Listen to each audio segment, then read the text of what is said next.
જો તમે ભારતીય છો અને આગળના સમયમાં તમારે અમેરિકા ભણવા માટે, કામ કરવા માટે કે પછી ફરવા માટે જવું છે ને, તો આ વિડીયો તમારે અંત સુધી જોવો પડશે. કારણ કે અમેરિકાએ એક નવા નિયમ કાઢી નાખ્યા છે કે જે પ્રમાણે હવે આગળના સમયમાં તમારે જો અમેરિકામાં જવું હશે ને તો તમારું સોશિયલ મીડિયા ચેક થવાનું છે. ત્યારે શું છે આખો મામલો જાણીશું આજના ખાસ વિડીયોમાં. એક મિનિટ, વિડીયો શરૂ કરતા પહેલા એક મહત્વની વાત.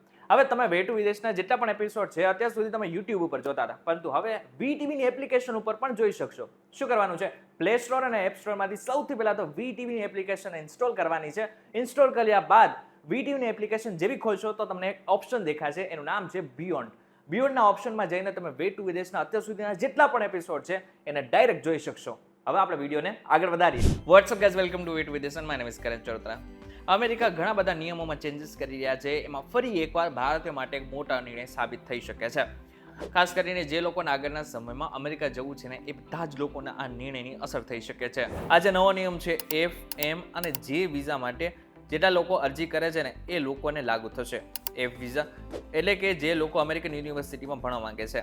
એમ વિઝા એટલે કે વ્યવસાયિક અથવા તો બિન શૈક્ષણિક તાલીમ માટે હોય છે. અને જે વિઝા એક્સચેન્જ વિઝિટર માટે હોય છે, જેમ કે રિસર્ચ સ્કોલર્સ, શિક્ષકો કે ટ્રેનીઝ. હવે તમે આમાંથી કોઈ પણમાં આવતા હોય ને તો ખાસ કરીને હવે તમારું સોશિયલ મીડિયા એક વખત ચેક કરી લેજો. હવે આવું શું કામ કરી રહ્યો છો? કારણ કે અમેરિકાની જેટલી પણ સંસ્થાઓ છે એ ખાસ કરીને હવે તમે જેવી અરજી કરશો ને એવી તમારી સોશિયલ મીડિયા એકવાર ચેક કરશે.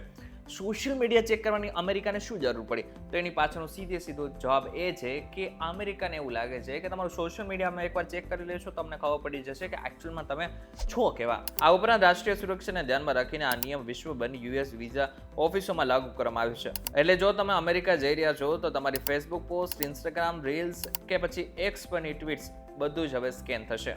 હવે કેટલા સોશિયલ મીડિયા ઉપર આની અસર થશે તમે કેટલા વિચારી શકો છો એના ઉપર આધાર છે. કારણ કે મોટા ભાગના સોશિયલ મીડિયા ઉપર આની અસર થવાની છે. ઇન્સ્ટાગ્રામ, ફેસબુક, લિંક્ડઇન આ બધા જ સોશિયલ મીડિયા જેટલા છે એના ઉપર આની અસર થઈ શકે છે.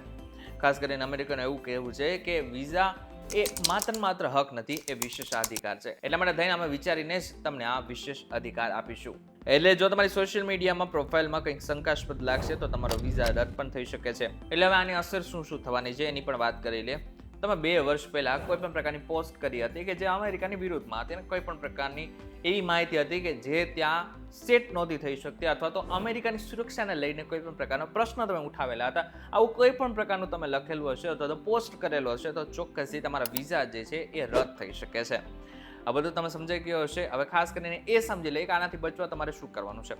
સૌથી પહેલાં તો તમારું જે સોશિયલ મીડિયા જેટલા પણ છે એને પ્રાઇવેટમાંથી પબ્લિકલી કરી નાખો.